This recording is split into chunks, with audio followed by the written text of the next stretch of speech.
আসসালামু আলাইকুম এভরিওয়ান, আপনারা কেমন আছেন? আশা করি তো অনেক ভালো আছেন। তাই আমি ভালো নেই কেন? হয়তো এটা আপনাদের মনে প্রশ্ন জাগবে। কি ভালো থাকবো? দেখেন, অনেক কষ্ট করে ভিডিও করলাম। অনেক মাথার ঘাম পায়ে ফেলাইয়া রাত জেগে ভিডিও করি, আমি কষ্ট করে, আমি একা মানুষ ভিডিও করি। এখন দেখি আমার ভিডিওগুলো, আমার ছবিগুলো চুরি হয়ে যাচ্ছে আমার পেজ থেকে। চুরি করে নিয়ে মানুষ অনেক অ্যাকাউন্ট করা হয়েছে। এইগুলা আমার আমার ছবিগুলো নিয়ে, তারপরে আমার ভিডিও নিয়ে এখনকার মানুষ পেজ বানায় ছাড়তেছে আমার ভাইরাল হওয়ার জন্য।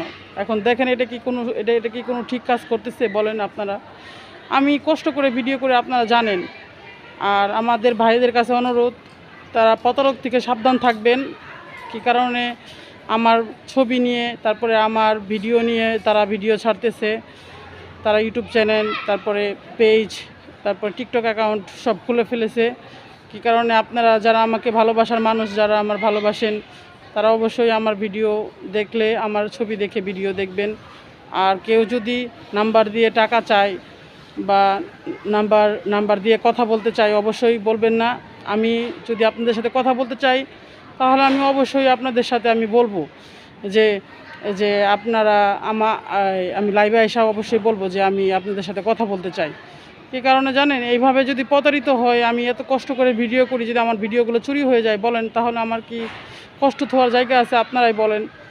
আমি আসলেই যখন দেখছি যে আমার ভিডিওগুলো চুরি হয়ে যাচ্ছে, তারপরে আমার ছবিগুলো নিয়ে ভিডিও করতেছে মানুষ, এরকম ধরনের যদি এইভাবে করে, তাহলে আমি কিভাবে, একা মানুষ যেভাবে আমি ভিডিও করি কষ্ট করে, তাহলে এটা কি সম্ভব? মেনে নেওয়া যায়? আপনারাই বলেন।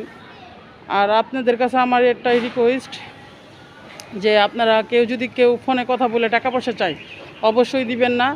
আমি কিন্তু কারোর কাছে টাকা পয়সা চাই না। আমার অনেক ভাইয়ারা আমার মাহিমার জন্য অনেক টাকা পয়সা, অনেক প্রবাসী ভাইয়ারা দিতে চাইছে, বা আমার অনেক গিফট দিতে চাইছে। আমি কোনো সময় কিন্তু অ্যালাউ করিনি।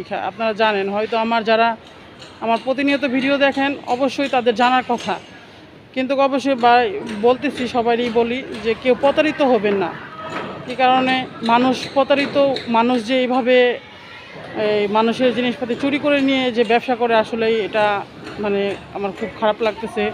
যখন থেকে দেখতে পারছি আমার খুব কষ্ট লাগতেছে, যে কষ্ট করে ভিডিও করি আপনাদের মাঝে এসে। আপনারা আমাকে অনেক সাপোর্ট করছেন, আপনারা অনেক ভালোবাসা দিচ্ছেন। এইভাবে যদি চুরি হয়ে যায় আমার ভিডিওগুলো, তাহলে কি মেনে নেওয়া যায়? আপনারাই বলবেন।